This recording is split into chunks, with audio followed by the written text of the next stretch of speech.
Hey, welcome back. Today I thought we'd talk about something a little bit different. I've been playing around with this for a few months, primarily because, well, I need to work on my tummy. Well, what's going through my tummy. And one of the best ways is fermented foods, especially if you're talking something like kombucha, which I'm making here. So there are three phases of kombucha making. The first, fermentation, which is this right here. The second, fermentation, which will get started at the end of this show, or near the end of it. The ready for consumption phase, which is that. It's kind of a weekly routine for me now. I've been doing this for, well, pretty much since snow was flying.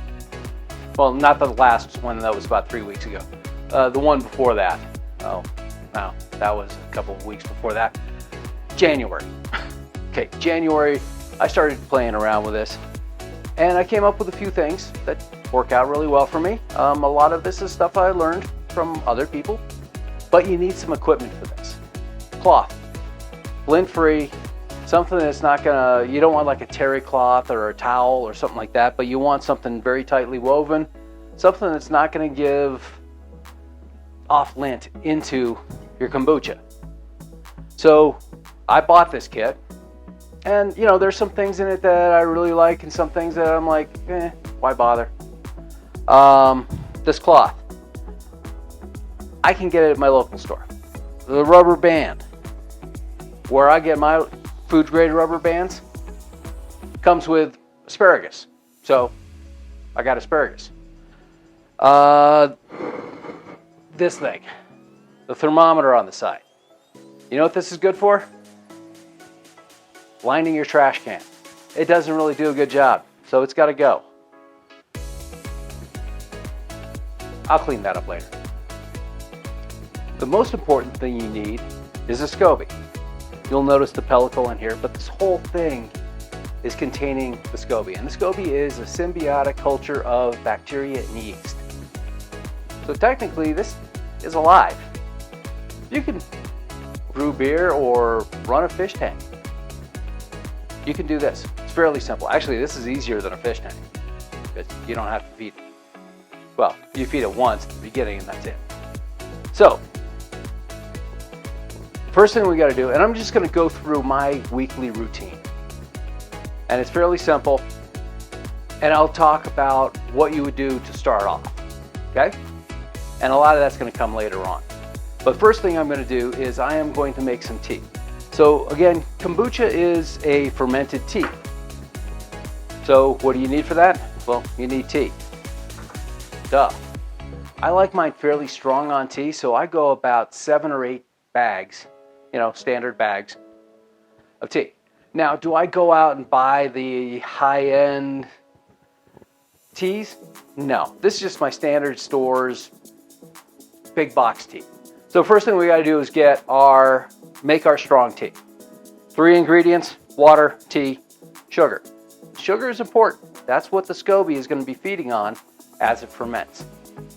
So we'll get that going. We'll get the water in there. And we'll bring that up to a boil. Okay, we got a solid boil here. First thing, 2 cups of water, 1 cup of sugar. Just plain sugar. Just plain sugar. Pure sugar, nothing else. Okay?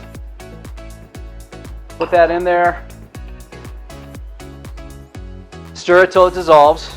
And I'm going to turn the heat off right now.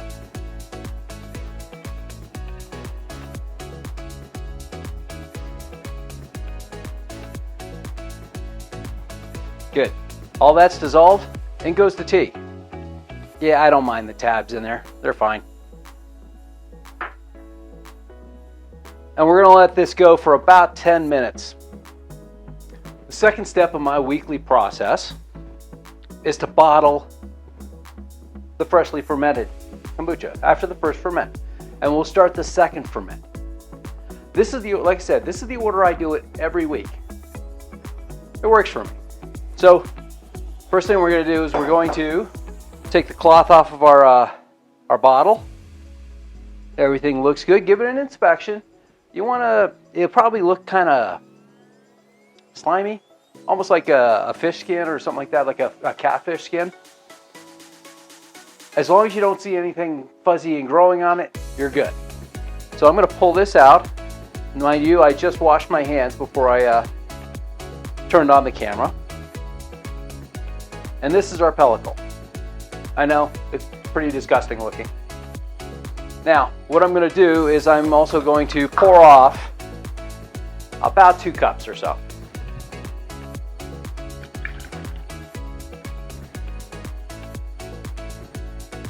And that's going to go into my pellicle, because that's going to go into the next batch that I'm going to use with that tea that I just brewed. Okay, let's talk flavors. You'll see some people that will use fresh juices, and that's fine. There's no problem doing that. What I would warn is read the label of your bottle. Now, if you're juicing your own, great. If you're buying juice, check your labels. All that should be in there is fruit and maybe water. You want to stay away from the stuff with high fructose corn syrup and all those artificial sweeteners, all the artificial flavors, color enhancers, none of that. You just want pure juice, okay? But what I like to do, I like to take chopped fruit. So I've got 3 here. I've got some pear. This is a red Bartlett. I've got Honeycrisp apple.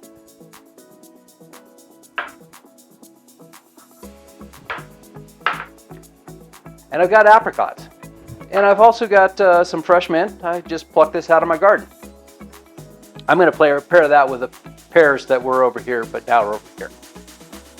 Okay, so first thing you got to do, get these into the bottle. I like to dice these up fairly small, maybe a 1/4 inch diameter or maybe half a centimeter diameter. It is. The reason why is because what goes in there has to come out. Oh, let's talk bottles. I got these rubber stopper bottles. These are really nice. They hold things on. Also, you're going to want to make sure you got heavy duty bottles. If you don't, there's going to be a second fermentation going on here. That could get, shall I say, explosive? Yeah, that's a good word. I'm going to start stuffing the fruit into the bottles, and then we'll start filling the bottles with our kombucha. Now, mind you, this right now, that's ready to drink. So if you want just plain kombucha, bottle it up, put it in the fridge, you're good.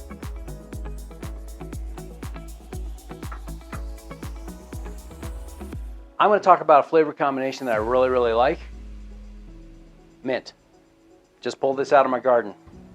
I'm going to put 1 tiny little leaf in there. One thing you have to watch out for with some herbs, like mint, it can overpower the other fruits in there. So you really want to make sure that you're not overdoing it. Remember, it's an accent, not a main flavor. Okay. First thing we got to start doing is filling our bottles.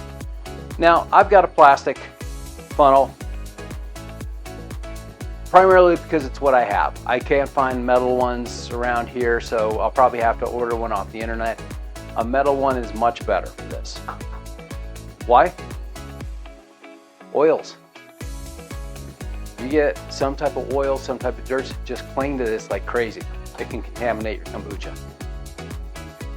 So now, the other thing I'm doing here is I am straining this. Purely optional. I just do it for the aesthetics. My wife drinks it.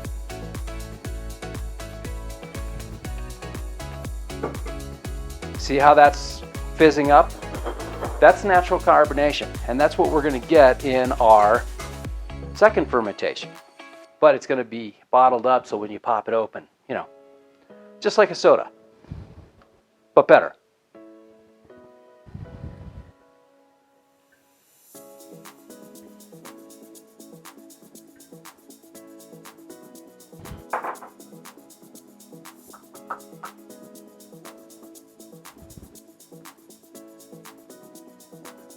So I've got my bottles filled.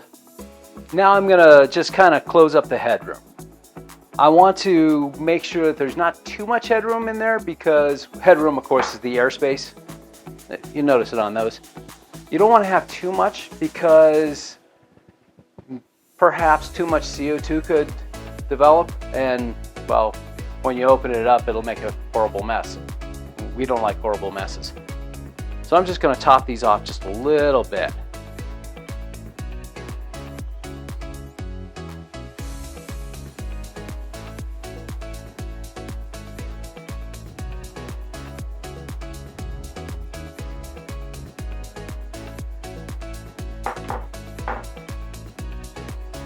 So we got these topped off. I like to wipe these down a little bit sometimes, you know, if I'm messy, and that's usually the time, but if you're neat and tidy, you don't have to worry about that.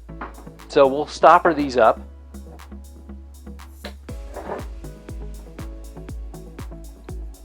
If you're a diligent kitchen professional, you're going to label and date these. I know exactly what these are, so I'm not going to worry about them. I know they're going to take 3 days, so I'm going to plan on pulling these out. Now, all they got to do is go into a not so cool, kind of room temperature, dark place. My front room stays dark most of the time. We have to light it up when we have visitors in there. So that's where these are going to go.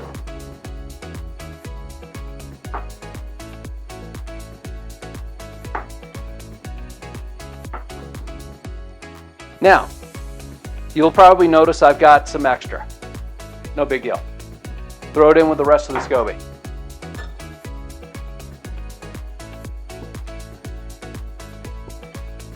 Now we can start our first fermentation. Now, that process with those bottles are the second fermentation. Yes, I did the second fermentation first, but like I said, this is my weekly routine.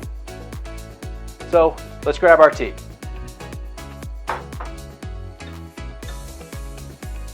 That anymore.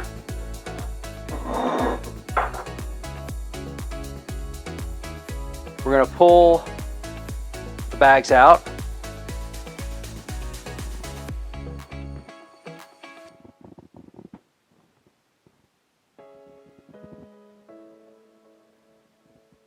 Okay. And then we're going to dump that into here.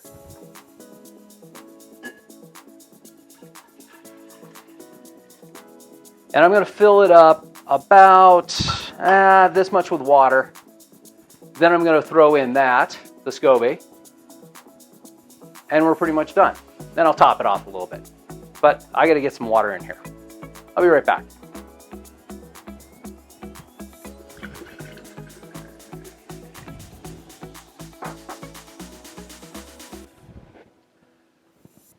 Why did the kit I buy have a thermometer?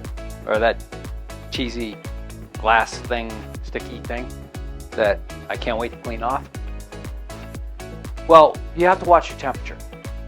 You've got that boiling liquid, or well, it's cooled a bit, but not cool enough. So this has to be, I would say, under 90 degrees Fahrenheit. Maybe 95 you can get away with, but it's got to be fairly cool. Otherwise, you'll kill your Scoby, which we don't want to do. So like I said, that thing, hard to read. I doubted its accuracy. I got a regular thermometer. Let's give it a temp. 75 degrees, perfect. In goes the Scoby. Like I said, this is about half full.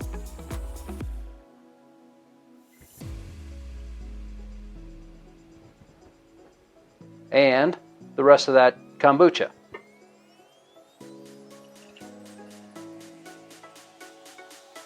Well, actually that was the pellicle. And the rest of the kombucha, which was full of the Scoby. Okay? Now I'm just going to top this off with more water. Oh, let's talk water. The water coming out of my tap there is suspect. We've gotten some notifications that there's some bad things in there that probably are not going to hurt you unless you're really sensitive to it. So I don't want to hurt my Scoby, so I use filtered. I got a big water cooler in my dining room. So that's what I'm filling it up with. I'll get some more.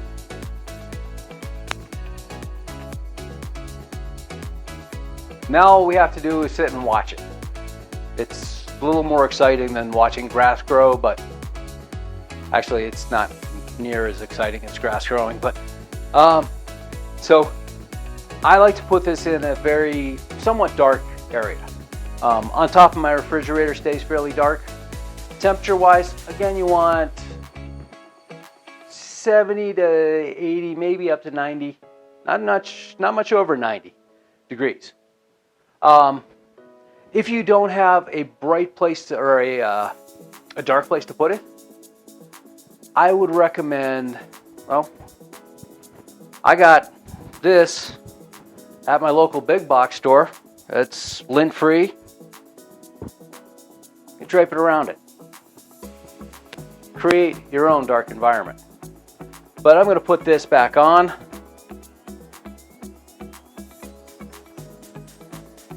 Hit it with a rubber band. And this is going on top of my refrigerator. So how long does the first fermentation go? 7 to 10 days. Now, when you get a new Scoby, probably order it off the internet. We'll talk 3 places that you can get a Scoby. 1, friends. Friends are good. I like friends. 2, you can get it off the internet. You can get a Scoby, very simple. The jar, also, that's important. You, like I said, you want glass jar, and that's a 1-gallon jar. A little hint, having, working in the restaurant industry, those bottles are very common. Talk to your favorite bartender. They might have some, or probably stash some for you. 3, you can make your own Scoby. And how do you do that? You've got to find kombucha that does not have any flavors. So you want pure, raw kombucha. Your first 2 options are probably your best. Talk to a friend, internet. So I'm going to clean up, and then we're going to talk flavors, and we're going to have some. Now for the good part. I get to taste some. So, little recap. Get your Scoby off the internet or from a friend. Watch its temperature. You also, a lot of kits will come with pH detectors. I just give it a taste. Taste some of the store-bought stuff. Now, of course, why would you do this stuff? Take a look at the price of the store-bought. 1 16-ounce bottle is going to be anywhere between $4 and $7. I just made 6 16-ounce bottles for about 50 cents. And that includes the initial investment in Scoby and bottles and the whole kit. That kit was like $35, so it wasn't that bad. So you're going to say, after about 5 or 6 batches, you're going to save money on it. So let's talk flavor combinations. What I recommend is having one base flavor, unless they're 2 similar ones, like blackberry and raspberry together. Very, very nice. But they're so similar that, it's going to happen. The flavors are going to meld very nicely. But think of it instead of, think about a martini. You've got the gin, you've got the vermouth, and then you've got that briny olive. That olive is just an accent flavor that goes with the gin and the vermouth. A gin and tonic. Think about that. You've got the gin, you've got the tonic. Those are your main flavors. And then you got that twist of lime. Just enough to accent it. So think that way when you make these. One base flavor and an accent. Or 2 bases that go well together and an accent. Trust me, you'll thank me if you keep it simple. And that's the way it is. And keeping it simple is, well, it's essential to success with kombucha. What have I tried? I have tried a few combinations. I did a clementine orange and blueberry. That was really good. I have tried cantaloupe and basil. The basil kind of overwhelmed it, so you got to be careful with that. But I've also tried straight cantaloupe. That was excellent. I've tried different types of melons. I've tried honeydew. I've tried watermelons. Those were great. Other people I've seen, mango. Mango is perfect for this. Pineapple, also very good. Okay, so let's try this. I'm going to try the blackberry. Again, be careful. It could explode. So I put my hand on the stopper and then open up this. And then let the gases escape naturally. See how it foams up, fizzes up like that?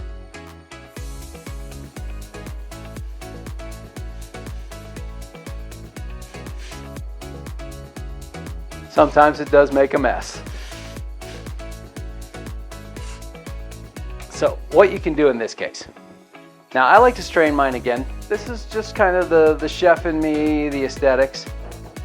What I'm going to do is I'm going to put my thumb over top of this, open up the bale, and slowly spray it out and make a mess all over the place.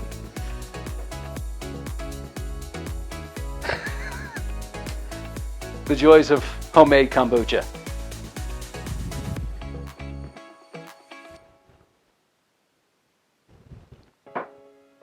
All right.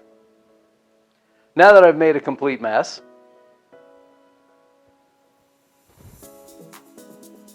we can try it. The fruit in the bottle, sometimes I'm into eating the fruit, sometimes not. It's edible. It's good. As long as you use good fruit, fresh fruit, you're good. So, I'm Chef Terry. This is a mess. All the ingredients, I put a list of the equipment you'll need down there in the description. Some optional, some needed. Also, while you're down there, like, subscribe, hit that notification bell. Leave me a comment. What do you want to see from me next time?